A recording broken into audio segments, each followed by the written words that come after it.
The reason for this panel, it has to do with an initiative that People for Education is working on for the next 5 years.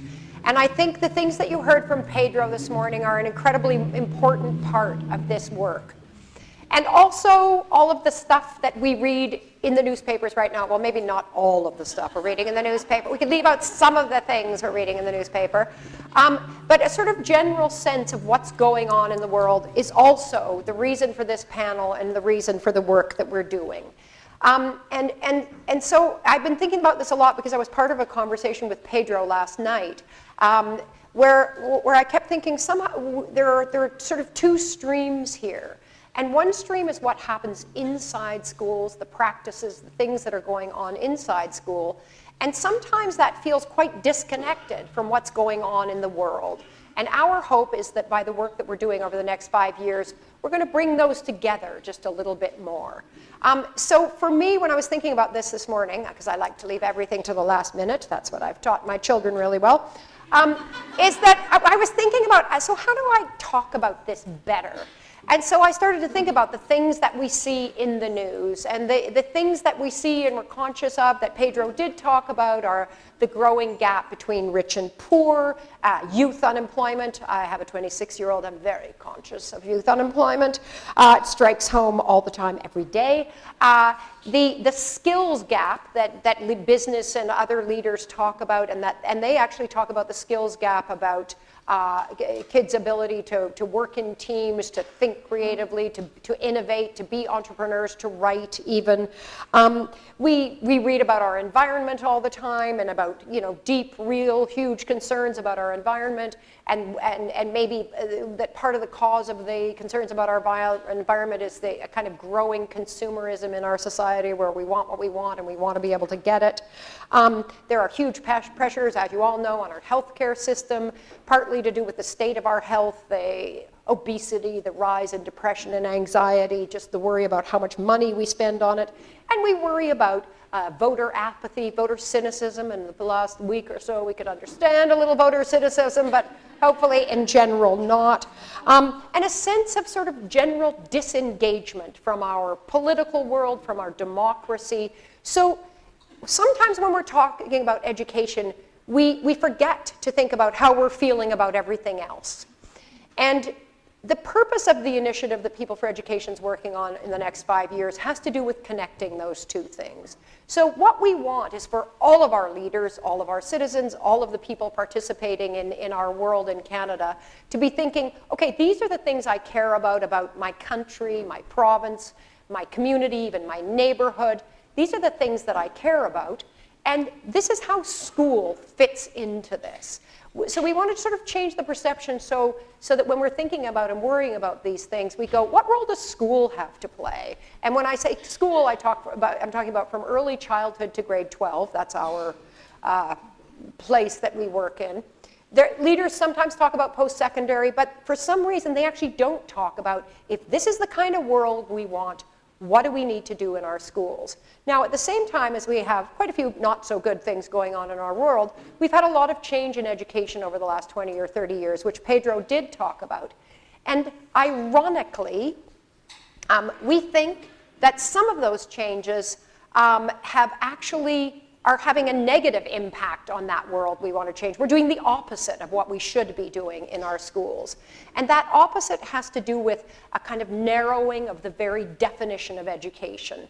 That over the last 20 or 30 years, we've gotten very obsessed with scores. Pedro talked about that in reading, writing, and math, and maybe graduation rates. And we use those as the measure of success, the one and only measure of success. We know reading and writing and math are incredibly important, and it's incredibly important that we graduate students, but we believe there's more to life than that. And that it's partly because of what we measure in our education system, that what we measure has become the definition of education. It's part of the cause of the narrowing of the definition. We measure reading, writing, and math, thus those are all our goals in education are to do with reading, writing, and math. And in fact, we're going to spend all our time working on reading, writing, and math. And this panel today is going to help us think about, more things that we need to set as goals for education. And what we think in People for Education is that I think everybody knows what is measured matters, but what we think is that we need to change what we measure. We need to measure what really matters. Alongside literacy and numeracy, there are more things we should be measuring in our schools so that we're setting broader goals, we're figuring out ways to meet those goals, and those goals are connected to the same kinds of goals we have for our world. So right now in this initiative, which is going to involve you guys hugely, we are going to be talking to you online, we're going to be polling you, we're going to be surveying you, we're going to be asking you questions about what you think, because we're going to work with you and we're going to work with a whole bunch of experts, and we're basically going to change the public's mind. So when we look at our graduation rates, we're not just going to see a number, we're going to know what kind of kids are we graduating, what kind of capacities do they have overall. So right now, we think that there are some domains missing from what we measure. Sometimes we call them buckets. That's the technical term in People for Education, the buckets. And those buckets right now, we think we're missing health. That's what Bruce Ferguson's going to talk about. And when we say health, we mean health writ large. Health, physical, mental, social, emotional, everything that goes into health. Bruce is going to help us think about what health is. We're missing creativity. Creativity, again, can have many meanings. It can have to do with the arts. It can have to do with entrepreneurship, innovation, creative expression, all of the things that go into that bucket.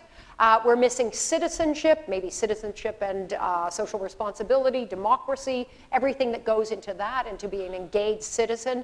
And we're missing what Pedro talked about a lot, which is school culture, the climate of the school, the relationships in the school.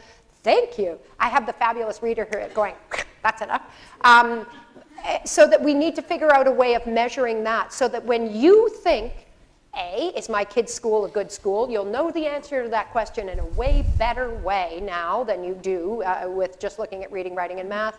And when the public asks the question, is our education system a good education, it will have a different kind of answer that will really recognize what is going on in schools, what should be going on in schools, and where we should be putting our support. So that's my introduction. Now my job is to introduce your panelists. I've told you their names already. I'm not going to read their whole bios, and I'm going to do it all at once, and then you're just going to talk. Bruce Ferguson is a doctor. He's fantastic. He's a psychologist. He works at Sick Kids. He is the senior consultant and founding director of the Community Health Systems Resource Group at the Hospital for Sick Children. And their goal is about doing what we're talking about, promoting success for children and youth by considering a whole bunch of factors that go into their well-being. He is a professor of psychiatry, psychology, and the Dalla Lana School of Public Health at the University of Toronto. He's a huge part of what's happening right now in the province in terms of the province's strategies on mental health and addictions, and he's helping schools work with communities, which is a big part of what Pedro talked about too. The next person is Susan Shaw McCalmont. Susan is a founder of the National Creativity Network, which links a whole bunch of organizations, creative regions in the US and Canada, and I don't know anything about that, so I'm happy to learn more. She's the president of Creative Oklahoma. Susan's probably come from the farthest away here, I think, no, maybe Bermuda, well, you can have a competition. She helped establish Creative Oklahoma in 2006. She worked really closely with Sir Ken Robinson to develop her organization's societal change strategies. And she's helped establish the State of Creativity Forum as an annual national networking and educational event that happens in the US and around the world. Alison Lote is the co-founder and executive director of Samara, which is an organization that improves political and civic engagement in Canada. If you've been reading reports here and there about interviews with politicians, about the state of democracy, about how politicians feel about their jobs, Samara has been doing that, and says that on this piece of paper now that I look. First ever series of exit interviews with former members of parliament Samara conducted, and Alison has initiated other research and education programs that shine light on Canadian democracy and encourage Canadians' participation in public life. She's a fellow and an instructor at the University of Toronto's School of Public Policy and Governance, where we have a bunch of other students from. And Alison has Samara is a really extraordinary new organization then, looking at citizenship. So I'm going to turn it over to Bruce. Everybody's going to talk to from 3 to 5 minutes, and the fabulous Rita is going to tell them. And go, Bruce. Okay, I thought I should start by perhaps saying a little bit about why we might be concerned about physical and mental health and social and emotional skill development at schools. I don't know how many of you are aware, but the United Nations, UNICEF, just filed another report. It's a report on the health and well-being of children in the world's 27 wealthiest countries. I don't know if it'll be a surprise to you, but it was a huge surprise to me that in terms of rankings on health and safety, Canada's 27th out of 27 countries. When we look at behaviors and risks, Canada is 16th out of the 27 countries. And a phenomenal thing about that, which will hearten some of our politicians, young Canadians, 13 and 15-year-old Canadians, are more likely to have smoked cannabis than in any of the other 26 countries. Also, the report this year, the 2013 report from Active Healthy Kids Canada, tells us that before kids really get to school, 3 and 4-year-olds, 84% of them meet the generally considered requirements for physical activity. They are physically active for 3 hours a day. For kids between 5 and 11, 7% of them meet the requirement of being physically active 1 hour a day. And for kids from 12 to 17, 4% of them meet the requirement of being physically active for 1 hour a day.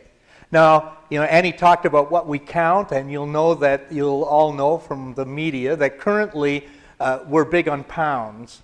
And 30% of our kids, 32% of our kids are overweight or obese. Now, I don't want to focus on that because I don't think we should be weighing them at school. I don't think that's part of the problem. But it tells us that we've got some issues in physical health that we should be thinking about. In mental health, educators around the world, and specifically Canadian educators, because a group that I've been involved with at the Mental Health Commission of Canada asked Canada's educators across the country, are you concerned about mental health issues? Yes. 80% of them are very concerned. Of that 80%, they all see a key link between mental health issues and achievement. Now, I'm not talking about mental illnesses. I'm talking about mental health issues, right? So these are reasons why we should be concerned. Social emotional skills, there's an absolute epidemic across the country of kindergarten and grade 1 teachers telling us that all of a sudden the kids coming through the door cannot regulate themselves in the classroom the way they're used to. This is a social emotional skill that we worry about. Now, can we actually do anything about this? And I think Pedro laid it out for us today. What we're doing here, what we're really doing is we are raising the adults that are going to look after us when we're in our dotage. So we really need to think about what we want from them. When we asked parents a few years ago, what do you want for your children? They told us we want them to be healthy and well-balanced and able to participate in a meaningful way in their community. We've got a lot of things going on in this country. We have, for instance, in this province, there are health promoting schools. A great many schools actually belong to that. They have to meet certain programmatic requirements laid out by the ministry, and you can become a health promoting school. But the most important thing about how we do it, or as we go about doing it, is what Pedro said this morning. It's all about relationships. We need to have the relationships with the kids so that we can model what they're doing. The other part of this that always concerns me when we talk about education and we talk about schools is in order to get those adults that we want, we need to work together with parents and communities. This is a community responsibility. Education, in fact, is a community responsibility. And we really do need to bring the community and the parents back into the equation. I think we can do it. I think we have all the knowledge that we need. We can measure it. As a psychologist, I can pull together the tools that will measure all these things, but they may not be useful in the sense of the kinds of indicators that teachers need in the classroom to report on each of their 20, 25, 28, whatever students each year. It's those kinds of indicators that in this project that Annie talked about, we're hoping to find so that parents and the community can get reasonable feedback about where the students are in terms of physical, mental, and social emotional health. Thank you. Good job. Right.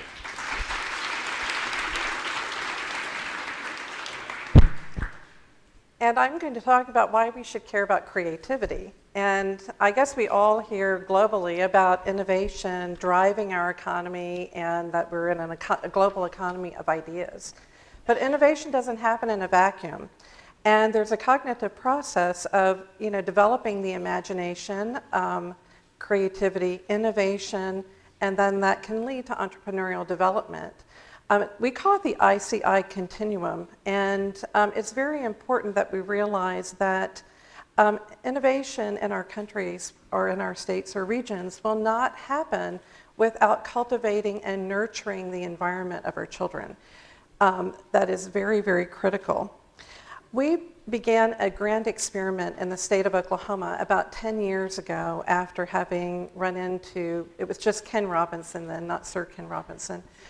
And, and I had been a long time supporter and advocate for arts education, way too long, without too much gain being seen. And he repositioned in my mind a new paradigm of how creativity is really a broader frame around bringing the arts, sciences, and humanities together. So together with Ken Robinson about 10 years ago, we began this grand experiment about societal change within a region. And Oklahoma being kind of one of those flyover states, and no one knows much about it except it's a place for disaster and dust bowls and those sorts of things. But our people, we started looking at the capacity of our people to dream, to imagine, to create, and found that Oklahomans are really leading the way in development of patents, in science, in entertainment, all across the world. We decided to bring together three sectors: education, commerce, and culture, and working towards some very strategic goals. Now, this was not an experiment that was mandated by the government, but it was really a grassroots initiative. Now, just about 10 years later, we have 75 whole schools devoted to creativity at K-12 levels. And we have 7 years of research from these schools that show that children in these schools are happier. They do well, they do much better on tests, although the teachers are not teaching to the test. Absenteeism is down, both by teachers and by students. And generally, they are happier. We're defining creativity as an essential human capacity that we all have. And in order for it to grow and to be nurtured, we have to have environments that accept it, grow it, and don't squelch it. We all know what those classrooms are like that squelch it, or workplaces that squelch it. But we know that it can also be taught and it can also be measured. So 2 years ago, we began an initiative called the Oklahoma Innovation Index, where we're developing a tool that teachers can use in their classroom to look at various indicators on critical thinking, on collaboration, on flexibility, on fluency, to see how their teaching and also learning of the students is progressing. We also developed a cadre of faculty, which we call Creativity School, providing professional development to these teachers and to provide tools and year-round professional development for them. This is based, a lot of their training is based on the Torrance test. Paul Torrance developed, this testing, this creativity test years ago, but they have now developed an online assessment for children that can be adapted from the adult Torrance test. What will it look like when we're now graduating these children from these creative schools or places where teachers have been immersed in creative teaching? We really expect that we will have students graduating who are already inventors, who've already started their businesses, and that they will be joyful and happy because they have had an opportunity to explore their passions, their talents, their gifts, and where they're valued for those ideas and ideas that can help change the world instead of just being a number. Thank you very much. Allison. Thank you very much for having me today. So my topic, as we overturn reading, writing, and arithmetic, is citizenship, which is a term we actually don't use all that much at Samara, so you can tell me how well I reframe it. Citizenship, of course, is the rights and privileges and duties that are accorded to a person because of their living in a certain country or their decision to move there and apply for citizenship. So it is a legal term, it is a philosophical term. The interest that we take in it is more about active citizenship. You can be a good citizen by really just not breaking the law and paying your taxes and sort of doing I don't want to say the bare minimum, that's not fair, not quite fair, but we're really interested in how people exercise active citizenship and democratic citizenship. So that is really the focus of what we try to do at Samara. Our interest is in really trying to encourage people, well, our belief is that politics are important, and that citizens have to not only feel they have a voice, but know how to use it effectively to advocate for issues that matter to them in their communities and more widely. I personally am very concerned with a narrative that I hear perpetuated quite frequently, that to be effective on any issue, you have to be outside the system. You probably hear often, well, young people are very engaged, just not in traditional politics. And to make a difference, forget politics, you have to be outside. And you see that very much. Most people who graduate from schools aspire to lead in all kinds of areas, but they often don't aspire to lead their cities or their province or their country in any way. And many politicians, in fact, reinforce this narrative with the way they talk about their very own profession. However, we think that's a really troubling narrative, because if you care about any issue, any matter of social concern, and you look at where most of the monies are spent on that issue, never mind the sort of regulatory power, it has very much to do with politics and government. And so if we are sort of fostering people and fostering this sense that it doesn't matter and it isn't worth engaging with, I really do worry about the long-term health of at least the country that I live in and think has done a pretty good job so far. So how are we doing in this in schools? Well, as you can imagine, it's mixed. We launched a program about a year ago called Democracy Talks that works with community groups that work with young people. So not always, some are older than high school, but young people and newcomers to Canada. Sometimes those are overlapping groups, sometimes they're separate. And what our goal is to really provide an opportunity for people to meaningfully participate in politics. These are usually communities where people have never actually been asked before. Through the process of those conversations, there were some really interesting themes that emerged. The biggest one is that these people, this was all across the country, said almost without exception, I actually never realized that democratic participation was something that was valued in Canada. So they talked about their civics education as actually turning them off politics or engagement. They talked about people who'd moved to Canada, talked about the Discover Canada Guide and said, there's barely anything in here that describes about getting involved in democracy. There's actually equal weight accorded to the relevance of the beaver as there is to voting. Just to give you a snapshot. Obviously, lots said about how they receive communications from government and kind of the messages of frankly disengagement. You're not going there. I'm sorry. Oh, yeah. No, I wasn't. They also said that voting was very unlikely to be a first step. I think when we talk about democratic participation, we often think about voting. And many said, why somebody shows up every 4 years, and I don't know, never occurred to me in between. So we focus very much on everyday political citizenship. The last point they made was really about the absence of role models in their community, and this ties back really nicely actually to a point that you made at the very beginning about health. And it is really being encouraged and welcomed and invited by friends, teachers, family, people who you know and trust in your community.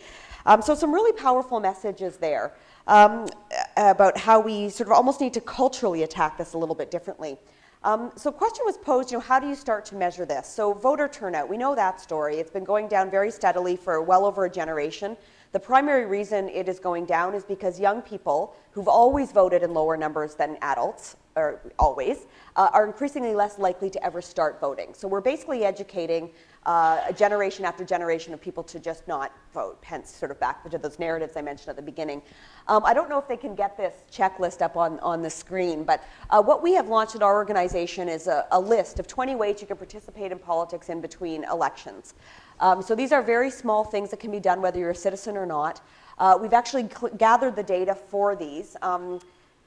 unfortunately, Canadians avail themselves of none of these opportunities in the same way. They participate less in all of these than they do voting, and this includes things like engaging in the community. My time is unfortunately up, but so I guess what I would argue is that there are ways that we can actually start to not only encourage people to do small things to start building a healthier democracy every day, but we can actually measure this over time to see if we actually are encouraging people to do that and if it helps them vote more as well. Thank you. Thank you very much. So my job, what we really hope is to actually, I've already had somebody come up and said, there's not enough time for questions. So I'm just going to take about 5 minutes now, and then I hope we'll have nearly half an hour for you guys to talk. And I think that when I listen to you, I feel like, okay, we're on the right track, kind of. These are 3 big important things. And I guess I'll ask you guys first, if thinking about school and thinking about your own experience of school, or your own relationship to school, and then how you think of school as the reader of the paper in the morning, as a public, as a citizen, or do you feel as if when we're thinking about expand, do you feel as if we're on the right track with the idea that we should expand the things we measure? And do you think that the buckets we're on so far, health, creativity, and citizenship, and school climate, which is partly that interrelationship also between school and its community, do you think that there are things missing from that? Or do you think there are things we can capture in those buckets, those domains, sorry, Kelly, that will actually cross enough things that will get at the changing the world piece? I'll start with, we'll just go across from here. And start with we'll start at the other end. Yeah. Right. Thank you. So the question is basically, are the buckets looking at the right things? Are the buckets looking at the right things? Do you think that we'll be able to capture enough things inside those? So, I mean, one of the things that Pedro talked about last night is, okay, well, if we're going to set a goal, maybe our goal for education should be that we should be graduating people that are able to be on a jury. And I love that as an idea, but because to me, it covered everything that I could think of. But do you think that if that's one of our goals, that talking about citizenship, whatever we call it, and creativity and health and the climate in a school will get us there? And are there other parts of citizenship that you think we should be focusing on? Well, we really focus, we try at so we think a lot about sort of how do you understand if we actually have a healthy democratic culture or not. So a lot of what we look at is, what do people actually do? So as well as how are they perceiving things. So I'm not being familiar enough with what's in the buckets, unfortunately, at present. There's nothing in the buckets yet. We're just defining them. Yeah. But I do think it is worth, taking a hard look at what activities people actually participate in. I mean, much like with health. I mean, are you active for an hour every day? In school. In school or outside of school, this is kind of where I appreciate can be difficult. But I put these sort of the list of 20 things up because I think many of them can actually be facilitated and encouraged in school. Mm-hmm. And like exercise, I mean, being a democratic citizen is something that takes practice. And you have to be often asked and encouraged and shown how to do it, particularly given the trend we have gotten ourselves into, which is many parents don't vote. So where is this learning going to come from? So there are so many small steps that people can take and ways that this can be encouraged and integrated, not just in civics education, because I think sometimes when you box things into one little category, you lose an opportunity. Maybe in your math class, you can actually analyze voter turnout and sort of learn about statistics that way, for example. So anyway, I just put those up to sort of provoke, and I guess the short answer would I'd say the more the merrier, but that's. And do you think that when you're thinking about the work that you're doing, do you see school as one of the places where there can be an impact, and that there's something that needs to be done in school in terms of the work that you're doing? I mean, the research on civics education. I mean, yes, I do believe. Mm-hmm. And then there becomes questions like, is it a matter of adapting the curriculum? Is it a matter of ensuring that teachers are well equipped to teach these concepts and are encouraged to do so? How are extracurriculars activities in schools used? Because I think, my worry, at least in our area of democratic work, is that it's so boxed into the civics class, which at least in the province of Ontario has been shortened and truncated, and there's going to be some improvements made to it that we're working on with at the moment, which is good. but I just think yes, I agree, the school has a big role, but it's one of many, and I wouldn't just look at just the curricular component of So that. maybe it also has to do with then the civic engagement in the school, the sense of democracy within the school too, in terms of students, in terms of parents, in terms of teachers. Yeah, well, many Yeah. have pointed out that schools are not actually always all that democratic, Exactly. and maybe that's Yeah. not, that's part of life sometimes. But even small things like student councils are almost all set up on presidential systems, so that exacerbates the misunderstanding of kind of how our own political system works. Why couldn't we have parliamentary system student councils just as one small way to teach people a little bit how the system works? Thank you, Allison. So Susan, it's the same question, and I think you may have answered part of it, because what you described in that creativity bucket was quite a lot. And it seems as if you're not saying it's just about teaching more arts, that it's really about a way of thinking in education. So thinking about that, can you just tell us a little bit more about what you think goes in that bucket and whether or not you think we've missed something? And even not being an expert in the other ones, is there something we've missed here in this? Well, and you asked a question right before that too, and thinking about the person reading the paper every day. And I think most citizens are just ignorant about what is really happening in schools. And they tend to think back to their own personal experience in schools, and well, if it was good enough for me and I'm successful, then why isn't it good enough for my kids? Not having any idea about the pressures on teachers and the pressures on kids to perform at very, very high levels, and the amount of anxiety and stress in those classrooms. So we are saying that there needs to be more education, of course, general education of citizens, of parents, to be involved, not just to be involved in the schools, but to have a greater understanding about these 21st century skills that need to be incorporated into this broad realm of creativity. We do look at, if you look at the end result, if you want more entrepreneurial startups, if you want more innovation, more invention, what pieces go into that? And there are curricular pieces. With this focus on literacy and numeracy in our countries, the sciences have been neglected as well. The sciences, the arts, and the humanities, areas where you can have experimentation, where you're told to fail. And you want to fail a lot so that you can learn from those failures and create new. So there's a lot in there. In the US, we feel that higher education is an important missing piece, because in our country, and probably here as well, the SAT or the college admission tests drive what happens in middle and now even down into in high schools and down into middle schools. So we have a couple of universities who've actually worked with us to change those college admission standards. So it's not so much about the test score or the SAT score, but it's more about essays that consider creative capacity, citizenship, ethics, character.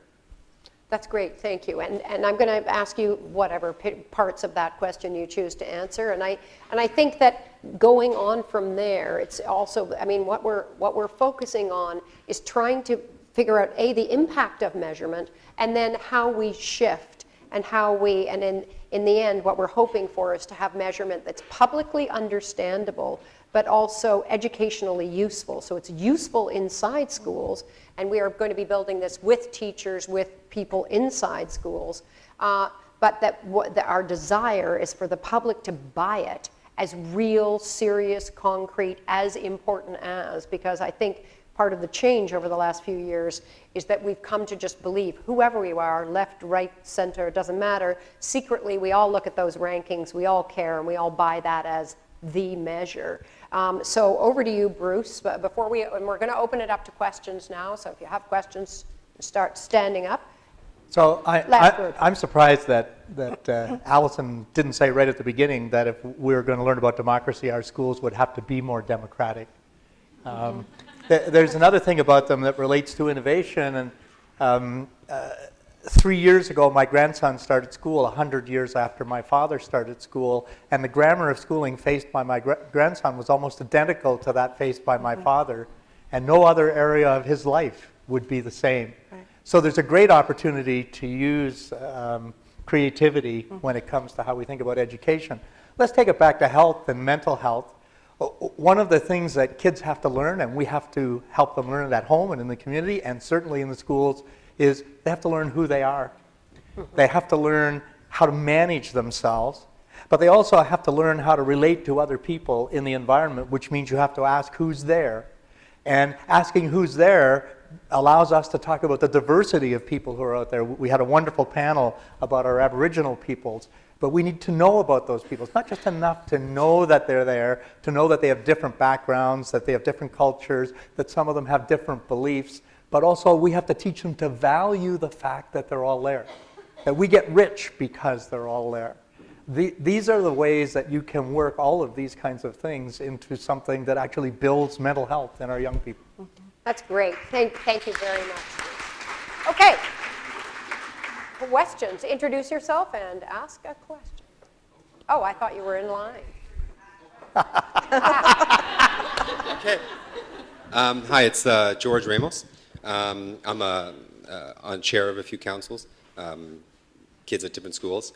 And so I have a quick comment and then a question. The comment is one area that I heard overlooked was financial literacy and life skills. So that's one thing that I think the government is trying to get more into the school system, but I don't think has been giving as much attention as it needs to be. And that needs to be addressed at an early age, financial literacy. So coming back to the question then, on the political side, I think it's great. I never really thought of this before, getting my kids involved. How young would you get kids involved in the political system? And do you have lessons for younger kids? Thanks. To the extent any of this has been researched, the suggestion, it indicates that actually people's attitudes towards the political system are actually formed, I think, by the time they're about 12. So even when you think about when we start to introduce some of the concepts, at least in the Ontario curriculum, it can sometimes be a bit late. So earlier is definitely better. As a sort of rule of thumb.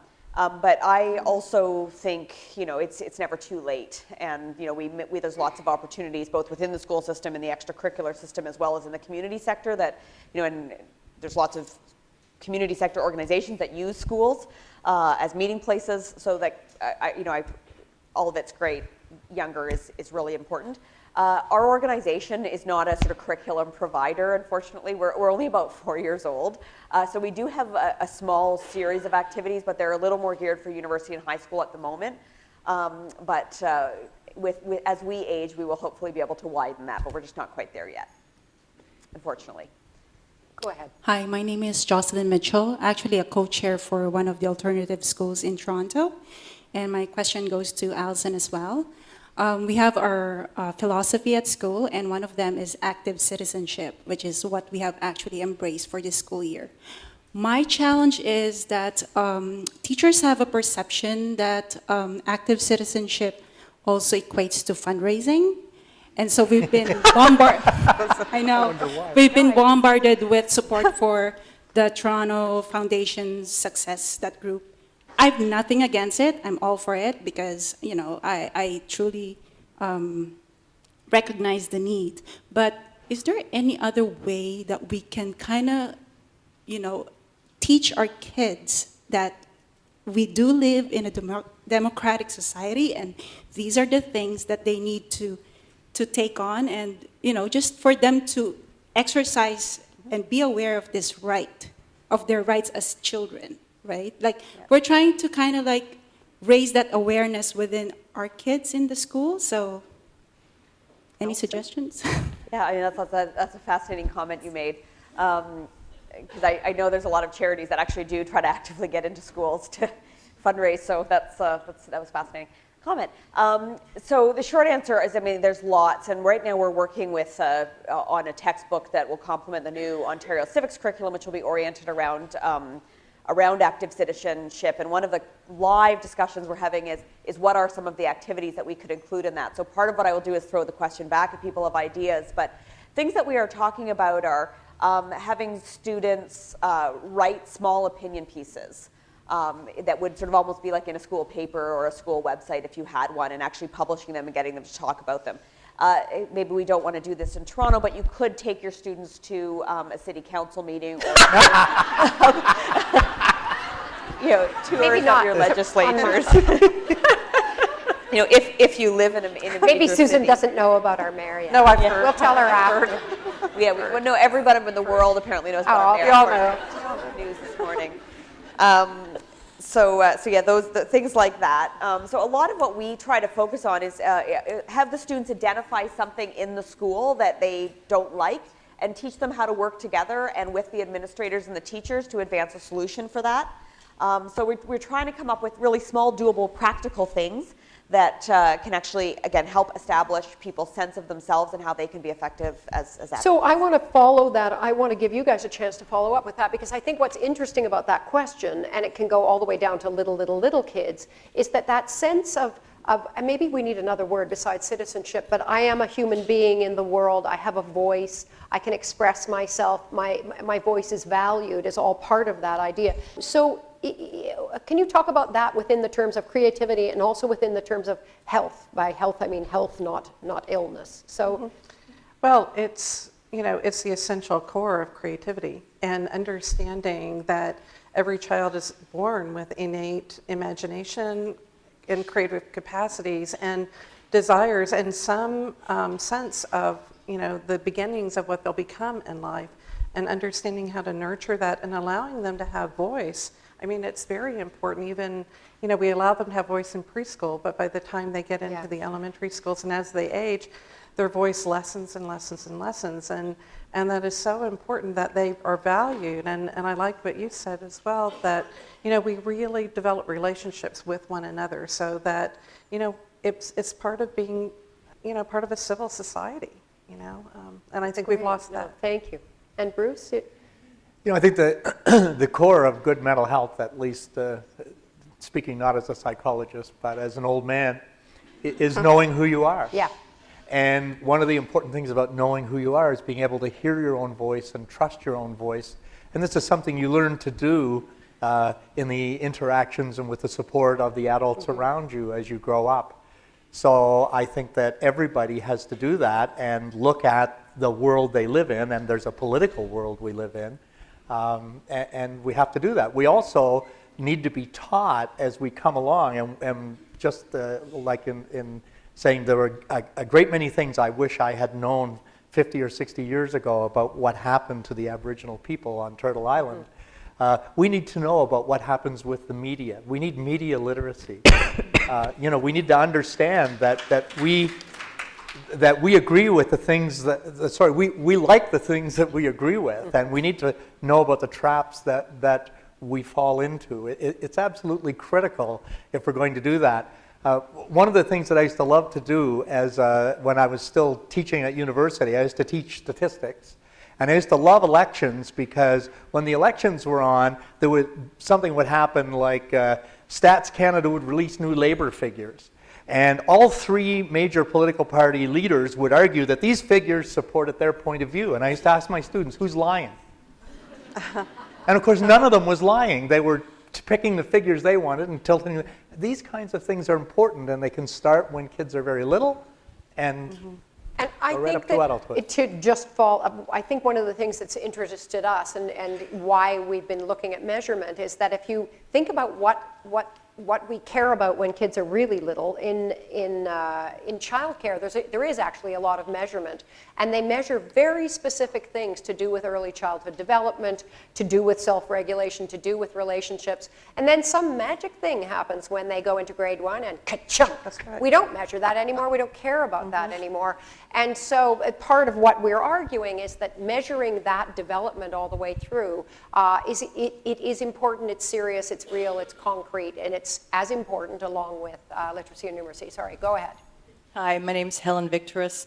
I'm interested in hearing more about the understanding of mental health that you're using, and maybe links to what you said earlier, which is the political, maybe in the economic and social context that we're living in now. Because one of my, I guess, concerns is that in a society that we know is, where there's a growing divide between rich and poor, for example, and Pedro talked a lot this morning about equity issues. I sometimes fear that our focus on some of those bigger systemic issues like racism, sexism, homophobia, classism, all those things, gets shifted a little bit, and where we end up focusing is more on individuals and individual issues. So what I'm wondering is if you could make some links between what you're talking about and the larger political context. Well, I think the links can be pretty direct. I had the opportunity last spring to talk to large groups of students, high school students in Chatham, and they were talking about how horribly competitive they felt the world was. And what I was talking to them about was mental health and saying things like, how many teachers are in your school? About 100. How many students are in the school? About 1,000. Do you think students have a role in looking at the mental health of students and in changing it and looking after one another? And this was an interesting idea to them because they've sort of been thought the adults will look after all of that. And they suddenly realized, my God, we have an enormous influence on the kind of environment that's around here. But then they started talking about competition. But the adults in their environment weren't talking to them about competition, about what kind of competition it should be, competition, who the competition is with, and what competition actually teaches us. If we compete against ourselves, we learn perseverance, which you need. We're all taught, if you're not failing to jump over the bar, you haven't raised it high enough. So all of us should be failing all the time, and so competition is always with ourselves. Now, that's an idealistic point of view because, there are cutoffs of various kinds, like SAT scores in the States to get into university. But kids have to be taught that we're all in this together. One of the things that our Aboriginal peoples have to teach us, Pam started to talk about it today when she put up the 4 quadrants. But they talk about cooperation and independence instead of competition, or interdependence instead of competition and independence. These are the kinds of values that we need to teach our kids. They're very important. Thank you very much to everyone for your position. My name is Janet Rodriguez. I'm the taxpayer in the room. Mental health, you said it's important to know where we are, how we are. How can students with disabilities can learn this if they are segregated from the school and are denied the opportunity to grow and socialize, kids being kids? If they don't complain, if they don't pass the whatever mark they're supposed to at the age they're supposed to, they are deemed exceptional or special, whatever label you want to put them, and they're segregated. So that is a challenge. And to Allison, as an immigrant, I was told, never talk about religion, never ask about politics. And I go, okay, those are my 2 favorite subjects. And the idea of not speaking forever just made me go back to my country, but then I came back, so I'm here. The thing is that we can teach, what do you think of the idea of teaching basic concepts such as being political versus being partisan? I think that every act we do is political. Even those people that say, I'm not into politics, that's a political act. Okay, I'm going to thank you very, very much. Okay, because we're going to have to wrap up in a minute, so we want to get these last 3 very fast questions in. Yeah. Okay, so quick answers to that. Anybody? Almost all across Canada now, almost all children are included. And I think that's something we're having our growing pains with that movement because it assumes a lot of training and support that isn't always there, but we're struggling to have everybody included. And Allison, just a quick thing on the difference between politics and partisanship. In general, we degrade the word politics, and partisanship is an essential part of politics. And it is degraded even further, partially by the actions of parliamentarians themselves. So I think both words are problematic as they're understood, and that needs to change. Yeah, and maybe we're a bit scared of them in schools too. Go ahead. We are, yeah. Hi there, this question is for all 3 of you. I was just wondering what your thoughts were on the importance of fostering leadership in students and how we can encourage students to become leaders. Quick leadership. I'm happy to defer because Okay. I'd love to hear more from. Well, again, within the frame of creativity, we are encouraging teachers and leaders within the school to work with children so that they understand at a very early age how they can lead in the classroom and how they can lead with their ideas. There are great examples of this across the board, not just with students who are really great in art, but all children have capacities for leadership, and it's looking at the different facets. It's not just being the class president, but it's a variety of levels of leadership that can be structured within classrooms and throughout school structures. That's great. I'm going to. I'm happy for with now. My question is about social media and the huge role it's playing in the lives of children and youth, and how you see that being integrated in a positive way, a new reality within development for civic responsibility, creativity, and health, because that's where they're collecting and actually creating their own entertainment, their own politics, everything from everything. I'm just curious about your input on that. Thank you. We are seeing amazing networks, children developing their own social networks at a very early age. And what we hear in the media mostly is negative, but we see in the schools extreme positive developments. I mean, they're operating their own businesses, in middle school through development of these social networks and utilization of social media in a positive way. So, it's an exciting thing. I think it's really important that we get to know the social media better so we can have conversations with them in our adult roles. I mean, that's our in our job roles, to help them understand what the limits and what the dangers and what the positive sides are, and like anything else in life, to try and help them use it for the positive things. Do you have anything on that, Allison? Two quick points. I mean, for us as an organization, we find it so invaluable because it lowers the barriers for people to get in touch with us and for us to get in touch with other people. So, our experience has been much like what you described. In terms of politics overall, I mean, one is that our research suggests people actually aren't using it for politics quite as much as we might all, I might hope, but others might hope, and that we are starting to see the creation of communities that actually aren't talking to each other. So I make my first comment conscious that sort of more broadly that, so I think for people who are particularly political insiders, that they have to be really conscious of that, and they're putting up, that we don't put up the same barriers there that we put up in other ways. No, and I'd just like to say that my daughter found out she was in a relationship on Facebook, and then realized it was like, wow, I'm in a relationship now. I thought it was appalling, but to her it was a normal way of working. So I think that it's but so to me, it's like it is really different. And it is another form, it's like a new form of expression, of communication, of engagement, that if you're really old like me, is very hard to understand. But it is part of this new, when we're thinking about what's important and what goes on in our schools, that is something that we have to recognize that's there. You are the last question. Yes, I am. This question is for all three of you, and I'm up here because of Annie. Because you said, let's give voice to the kids. Let's create a space for them to speak up and for them to learn how to effectively take space. So in 2012, it was a very, very hard year for students and children across Ontario.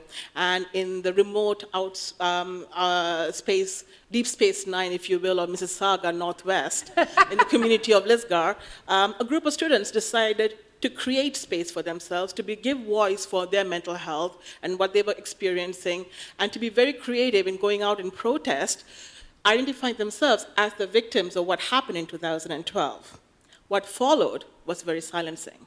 They were pulled out of classes by their teachers who were against what they did and chose to see it as against the teacher community. They were targeted, and they were identified amongst their peers as troublemakers. They also missed out on key graduation awards. So, is it enough to identify the buckets, or do we need to educate, change, and modify the very bucket keepers, the design of the buckets, and perhaps,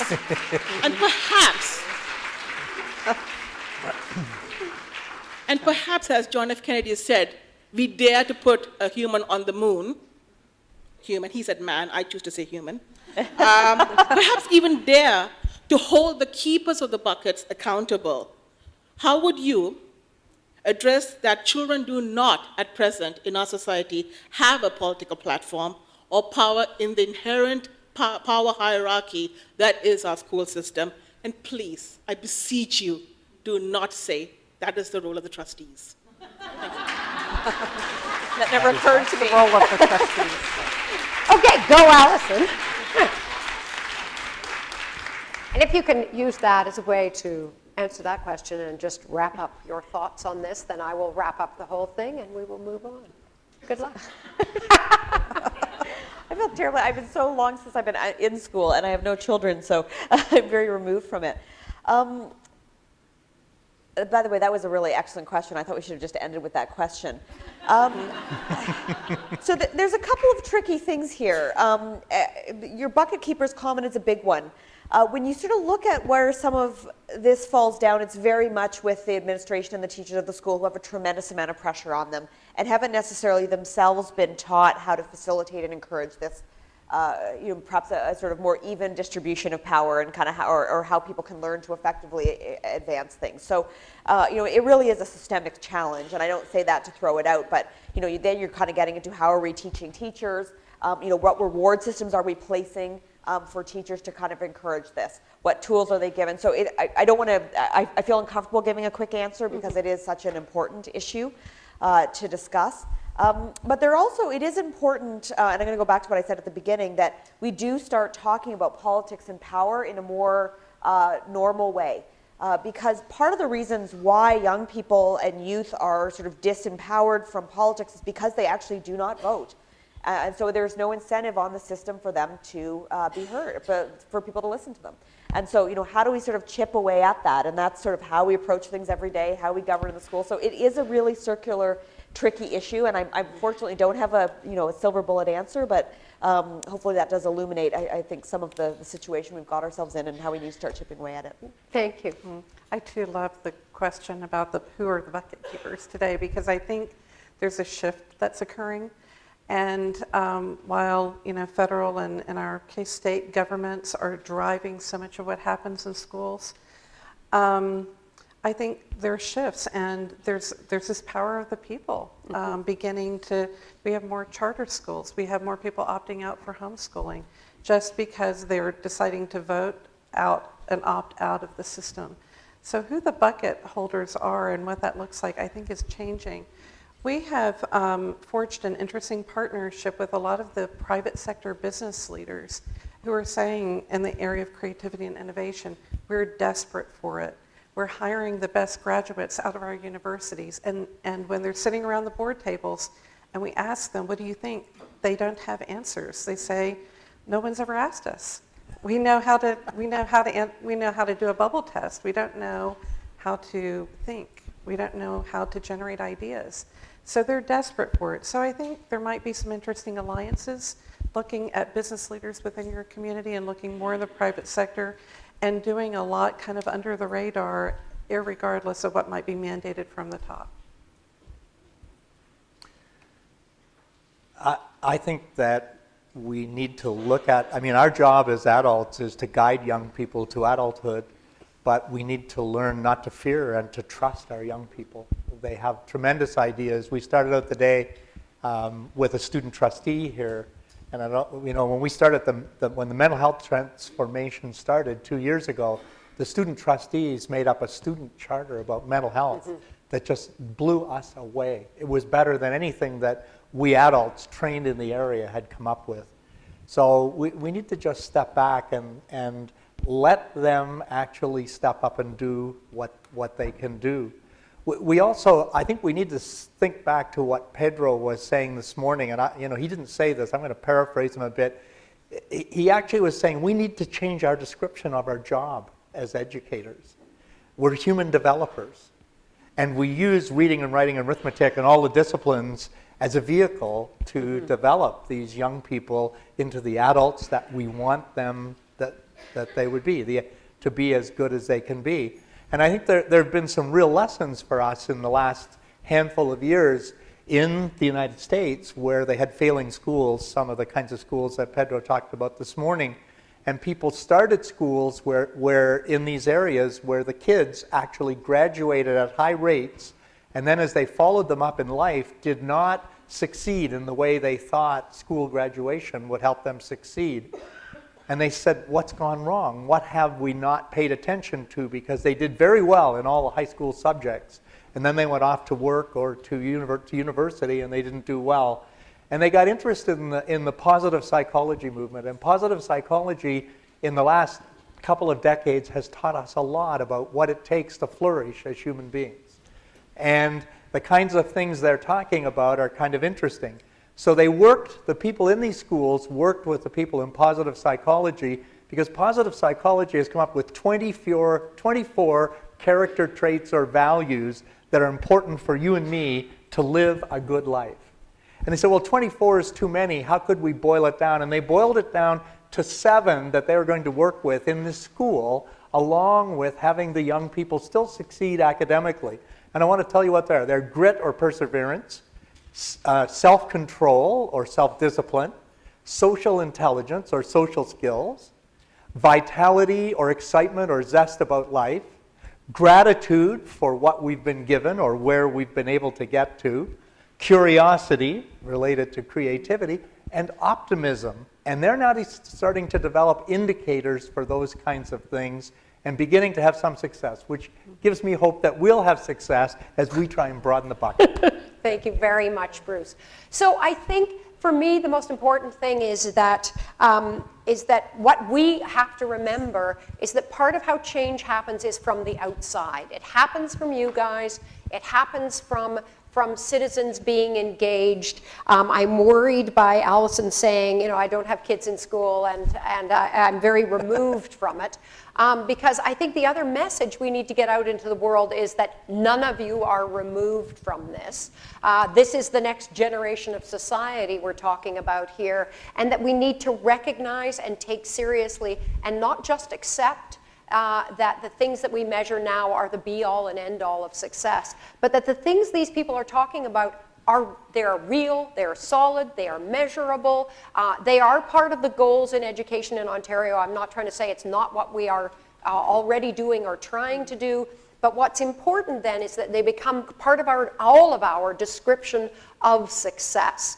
Because once they are part of all of our description of success, then governments, be teachers, schools, parents in schools, school communities, they become the thing we focus on, we spend money on, we worry about, we set targets for, we make for goals in our school communities. That's why it's vital that we reframe our definition of success, how we measure success, and that we listen to these people and take this seriously and go, there's something more to life than this. So thank you very much. I think you get a break now and move on to your next workshops. Thank you.